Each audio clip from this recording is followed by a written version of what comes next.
मेरे प्यारे देशवासियों, आप सबको बहुत बहुत नमस्कार। आज दुनिया भर में ईसाई समुदाय के लोग ईस्टर मना रहे हैं। मैं सभी लोगों को ईस्टर की ढेरों शुभकामनाएं देता हूं। मेरे युवा दोस्तों, आप सब एक तरफ एग्ज़ाम में बिजी होंगे, कुछ लोगों की एग्ज़ाम पूरी हो गई होगी और कुछ लोगों के लिए इसलिए भी कसौटी होगी कि एक तरफ एग्ज़ाम और दूसरी तरफ T20 क्रिकेट वर्ल्ड कप। आज भी शायद आप भारत और ऑस्ट्रेलिया के मैच का इंतज़ार करते होंगे। पिछले दिनों भारत ने पाकिस्तान और बांग्लादेश के खिलाफ 2 बेहतरीन मैच जीते हैं। एक बढ़िया सा मोमेंटम नज़र आ रहा है। आज जब ऑस्ट्रेलिया और भारत खेलने वाले हैं, मैं दोनों टीमों के प्लेयर्स को अपनी शुभकामनाएं देता हूं। 65% जनसंख्या नौजवान हो और खेलों की दुनिया में हम खो गए हो, ये तो बात कुछ बनती नहीं है। समय है खेलों में एक नई क्रांति का दौर का, और हम देख रहे हैं कि भारत में क्रिकेट की तरह अब फुटबॉल, हॉकी, टेनिस, कबड्डी एक मूड बनता जा रहा है। मैं आज नौजवानों की एक और खुशखबरी के साथ कुछ अपेक्षाएं भी बताना चाहता हूं। आपको शायद इस बात का तो पता चल गया होगा कि अगले वर्ष 2017 में भारत फीफा अंडर 17 विश्व कप की मेजबानी करने जा रहा है। विश्व की 24 टीमें भारत में खेलने के लिए आ रही हैं। 1951, 1962 एशियन गेम्स में भारत ने गोल्ड मेडल जीता था और 1956 ओलंपिक गेम्स में भारत चौथे स्थान पर रहा था। लेकिन दुर्भाग्य से पिछले कुछ दशकों में हम निचली पायरी पर ही चलते गए, पीछे ही हटते गए, गिरते ही गए, गिरते ही गए। आज तो फीफा में हमारा रैंकिंग इतना नीचे है कि मेरी बोलने की हिम्मत भी नहीं हो रही है। और दूसरी तरफ मैं देख रहा हूँ कि इन दिनों भारत में युवाओं की फुटबॉल में रुचि बढ़ रही है। EPL हो, स्पेनिश लीग हो या इंडियन सुपर लीग के मैच हो, भारत का युवा उसके विषय में जानकारी पाने के लिए, टीवी पर देखने के लिए समय निकालता है। कहने का तात्पर्य यह है कि रुचि तो बढ़ रही है, लेकिन इतना बड़ा अवसर जब भारत में आ रहा है तो हम सिर्फ मेजबान बन करके अपनी जिम्मेदारी पूरी करेंगे कि इस पूरा वर्ष एक फुटबॉल फुटबॉल फुटबॉल का माहौल बना दें। स्कूलों में, कॉलेजों में, हिंदुस्तान के हर कोने पर हमारे नौजवान, हमारे स्कूलों के बालक पसीने से तरबतर हो, चारों तरफ फुटबॉल खेला जाता हो। ये अगर करेंगे तो फिर तो मेजबानी का मजा आएगा। और इसलिए हम सब की कोशिश होनी चाहिए कि हम फुटबॉल को गांव-गांव, गली-गली कैसे पहुंचाएं। 2017 फीफा अंडर 17 विश्व कप एक ऐसा अवसर है। इस एक साल के भीतर भीतर हम चारों तरफ नौजवानों के अंदर फुटबॉल के लिए एक नया जोम भर दें, नया जुस्सा भर दें। इस मेजबानी का एक फ़ायदा तो है ही है कि हमारे यहाँ इंफ्रास्ट्रक्चर तैयार होगा, खेल के लिए जो आवश्यक सुविधाएं हैं उस पर ध्यान जाएगा। मुझे तो इसका आनंद तब मिलेगा जब हम हर नौजवान को फुटबॉल के साथ जोड़ेंगे।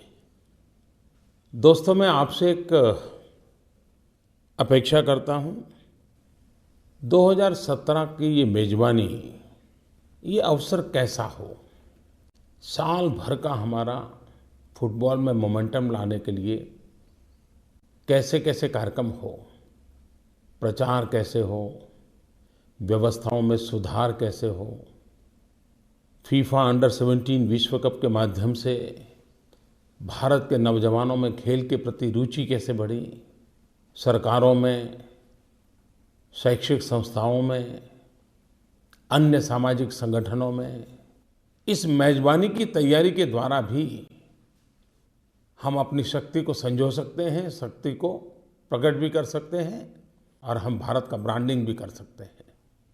क्या आप मुझे नरेंद्र मोदी ऐप इस पर अपने सुझाव भेज सकते हैं क्या?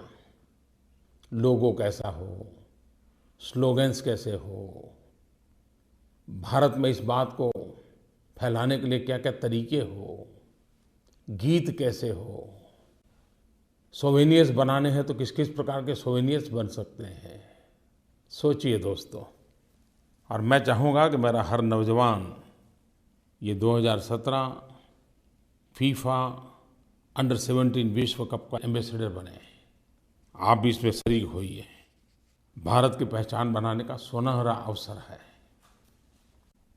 मेरे प्यारे विद्यार्थियों, छुट्टियों के दिनों में आपने पर्यटन के लिए सोचा ही होगा।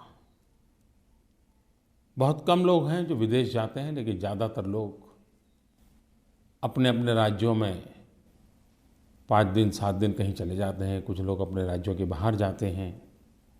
पिछली बार भी मैंने आप लोगों से एक आग्रह किया था कि आप जहाँ जाते हैं वहाँ से फ़ोटो अपलोड कीजिए।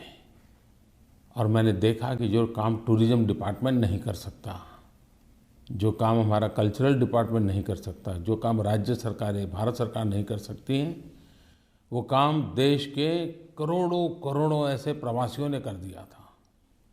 ऐसी ऐसी जगहों के फ़ोटो अपलोड किए गए थे कि देख करके सचमुच में आनंद होता था। इस काम को हमें आगे बढ़ाना है, इस बार भी कीजिए, लेकिन इस बार उसके साथ कुछ लिखिए, सिर्फ फ़ोटो नहीं। आपकी रचनात्मक जो प्रवृत्ति है उसको प्रकट कीजिए। और नई जगह पर जाने से, देखने से बहुत कुछ सीखने को मिलता है। जो चीज़ें हम क्लासरूम में नहीं सीख पाते, जो हम परिवार में नहीं सीख पाते, जो चीज़ें हम यार दोस्तों के बीच में नहीं सीख पाते, वे कभी-कभी भ्रमण करने से ज़्यादा सीखने को मिलती हैं। और नई जगहों के नएपन का अनुभव होता है। लोग, भाषा, खान-पान, वहाँ के रहन-सहन, न जाने क्या-क्या देखने को मिलता है। और किसी ने कहा है, a traveller without observation is a bird without wings. शौक़े दीदार है अगर तो नज़र पैदा कर। भारत विविधताओं से भरा हुआ है। एक बार देखने के लिए निकल पड़ो, जीवन भर देखते ही रहोगे, कभी मन नहीं भरेगा। और मैं तो भाग्यशाली हूँ, मुझे बहुत भ्रमण करने का अवसर मिला है। जब मुख्यमंत्री नहीं था, प्रधानमंत्री नहीं था और आप ही की तरह छोटी उम्र थी, मैंने बहुत भ्रमण किया। शायद हिंदुस्तान का कोई डिस्ट्रिक्ट नहीं होगा जहाँ मुझे जाने का अवसर न मिला हो।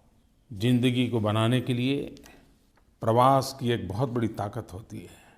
और अब भारत के युवकों में प्रवास में साहस जुड़ता चला जा रहा है, जिज्ञासा जुड़ती चली जा रही है। पहले की तरह वो रटे रटाए, बने बनाए उसी रूट पर नहीं चला जाता है। वो कुछ नया करना चाहता है, नया देखना चाहता है। मैं इसे एक अच्छी निशानी मानता हूँ। हमारा युवा साहसिक हो, जहाँ कभी पैर नहीं रखा है वहाँ पैर रखने का उसका मन होना चाहिए। मैं कोल इंडिया को एक विशेष बधाई देना चाहता हूँ। Western coalfields limited WCL, Nagpur के पास सावनेर जहाँ कोल माइंस है, उस कोल माइंस में उन्होंने eco friendly mine tourism circuit develop किया है। आमतौर पर हम लोगों की सोच है कि कोल माइंस यानी दूर ही रहना। वहाँ के लोगों की तस्वीरें जो हम देखते हैं तो हमें लगता है वहाँ जाने जैसा क्या होगा। और हमारे यहाँ तो कहावत भी रहती है, कोयले में हाथ काले, तो लोग यूं ही दूर भागते हैं। लेकिन उसी कोयले को टूरिज्म का डेस्टिनेशन बना देना। और मैं खुश हूँ कि अभी-अभी तो ये शुरुआत हुई है और अब तक करीब-करीब 10,000 से ज़्यादा लोगों ने नागपुर के पास सावनेर गांव के निकट ये इको फ्रेंडली माइन टूरिज्म की मुलाकात की है। ये अपने आप में कुछ नया देखने का अवसर देती है। मैं आशा करता हूँ कि इन छुट्टियों में जब प्रवास पर जाएं तो स्वच्छता में आप कुछ योगदान दे सकते हैं क्या?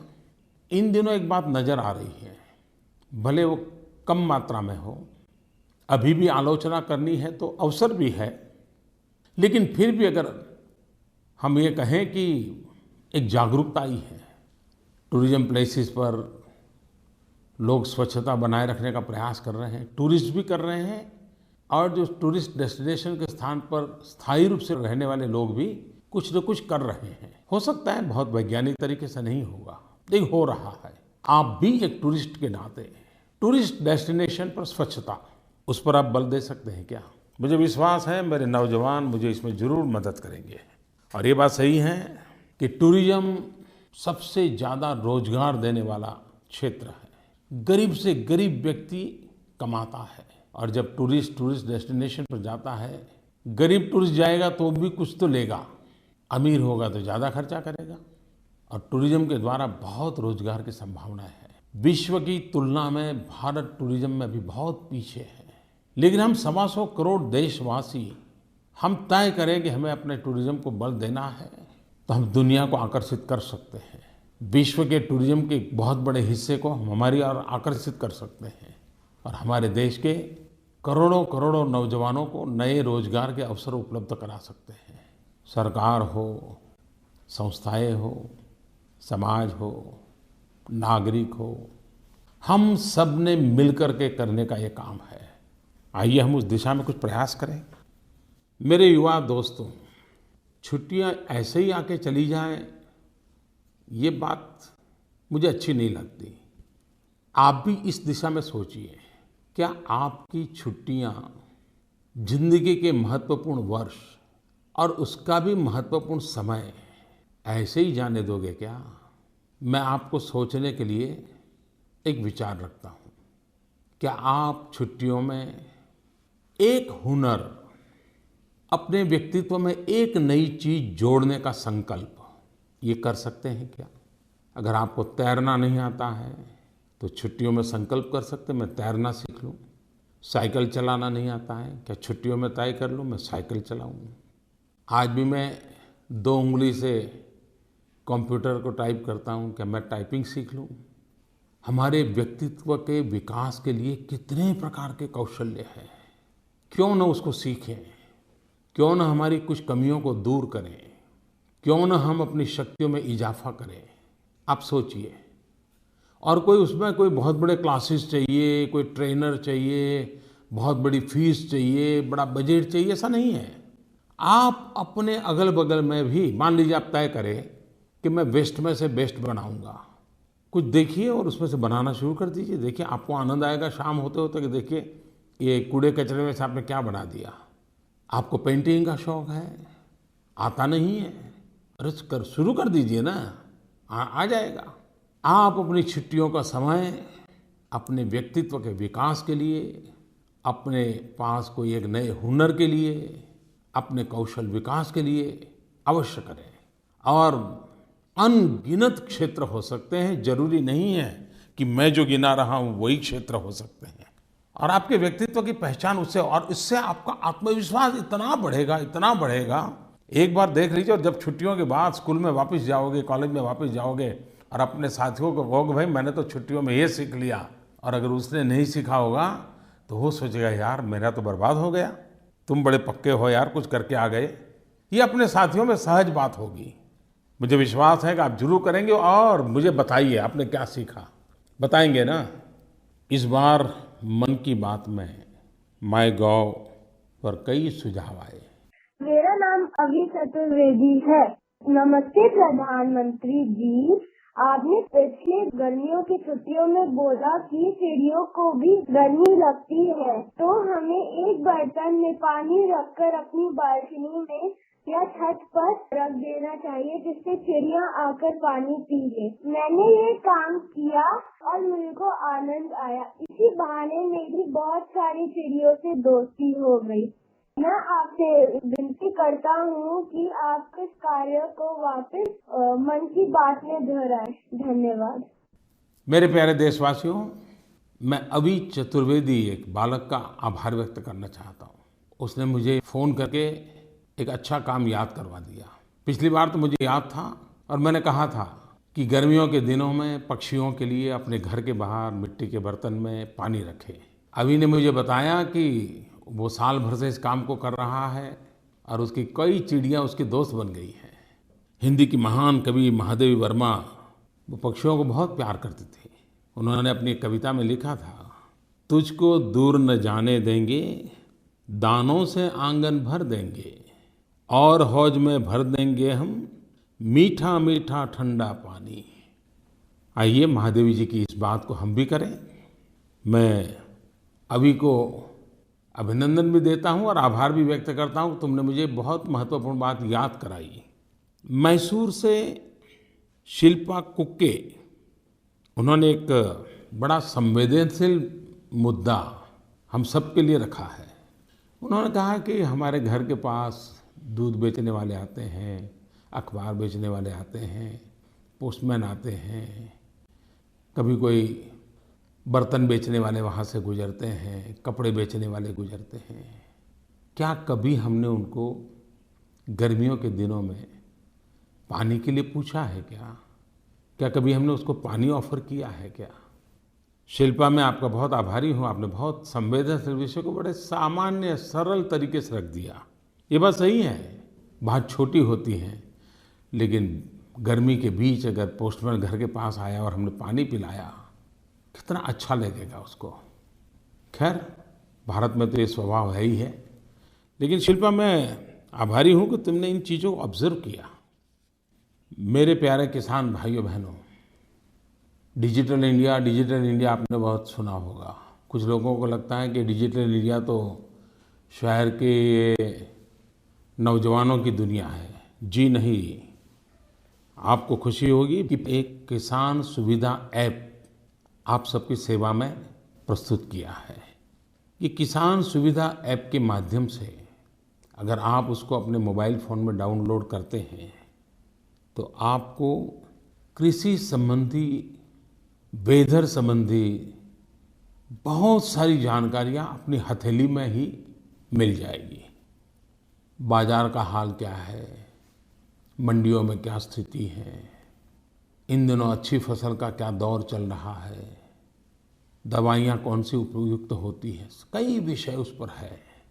इतना ही नहीं, इसमें एक बटन ऐसा है कि जो सीधा सीधा आपको कृषि विज्ञानियों के साथ जोड़ देता है, एक्सपर्ट के साथ जोड़ देता है, और आप अपना कोई सवाल उसको सामने रखोगे तो वो जवाब देता है, समझाता है आपको। मैं आशा करता हूँ कि मेरे किसान भाई बहन इस किसान सुविधा ऐप को अपने मोबाइल फ़ोन पर डाउनलोड करें और ट्राई तो कीजिए, उसमें से कुछ आपके काम आता है क्या। और फिर भी कुछ कमी महसूस होती है तो आप मुझे शिकायत भी कर दीजिए।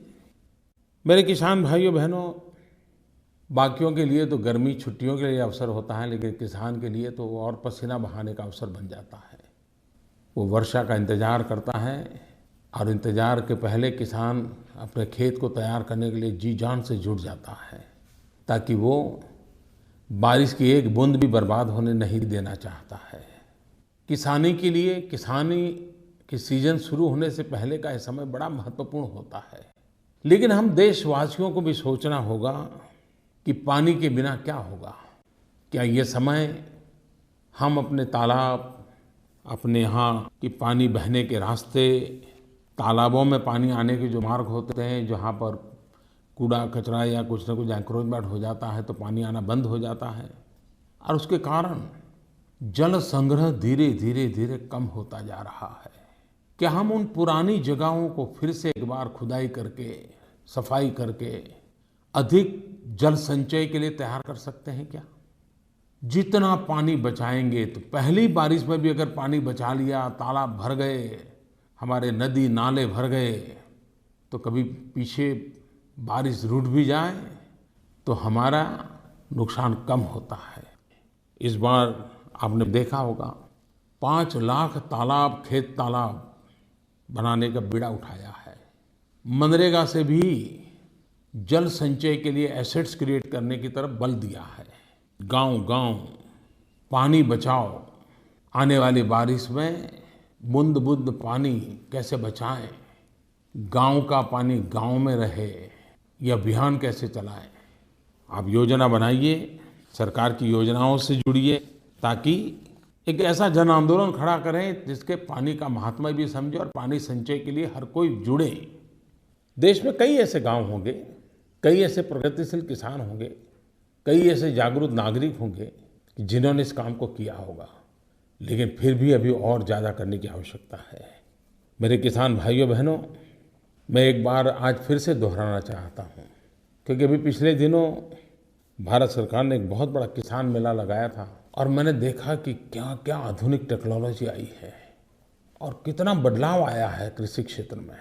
लेकिन फिर भी अभी खेतों तक उसे पहुँचाना है और अब किसान भी कहने लगा है कि भाई अब तो फर्टिलाइज़र कम करना है। मैं इसका स्वागत करता हूँ। अधिक फर्टिलाइज़र के दुरुपयोग ने हमारी इस धरती माँ को बीमार कर दिया है और हम धरती माँ के बेटे हैं, संतान है। हम अपनी इस धरती माँ को बीमार कैसे देख सकते हैं। अच्छे मसाले डालें तो खाना कितना बढ़िया बनता है, लेकिन अच्छे से अच्छे मसाले भी अगर ज़्यादा मात्रा में डाल दें तो वो खाना खाने का मन करता है क्या? वही खाना बुरा लगता है ना। ये फर्टिलाइज़र का भी ऐसा ही है। कितना ही उत्तम फर्टिलाइज़र क्यों ना हो, लेकिन हद से ज़्यादा उपयोग करेंगे तो वो बर्बादी का कारण बन जाएगा। हर चीज़ बैलेंस होनी चाहिए और इससे खर्चा भी कम होगा, पैसे आपके बचेंगे। और हमारा तो मत है कम कॉस्ट ज़्यादा आउटपुट, कम लागत ज़्यादा पावत। इसी मंत्र को लेकर के चलना चाहिए और वैज्ञानिक तौर तरीकों से हम अपनी कृषि को आगे बढ़ाना चाहिए। मैं आशा करता हूँ कि जल संचय में जो भी आवश्यक काम करना पड़े, हमारे पास 1-2 महीने हैं बारिश आने तक, हम पूरे मनोयोग से इसको करें। जितना पानी बचेगा किसानी को उतना ही ज़्यादा लाभ होगा, जिंदगी उतनी ही ज़्यादा बचेगी। मेरे प्यारे देशवासियों, 7 अप्रैल को वर्ल्ड हेल्थ डे है और इस बार दुनिया ने वर्ल्ड हेल्थ डे को बीट डायबिटीज इस थीम पर केंद्रित किया है। डायबिटीज को परास्त करिए। डायबिटीज एक ऐसा मेजबान है कि वो हर बीमारी की मेजबानी करने के लिए आतुर रहता है। एक बार अगर डायबिटीज घुस गया तो उसके पीछे ढेर सारे बीमारी रूपी मेहमान अपने घर में शरीर में घुस जाते हैं। कहते हैं कि 2014 में भारत में करीब 6.5 करोड़ डायबिटीज के मरीज थे।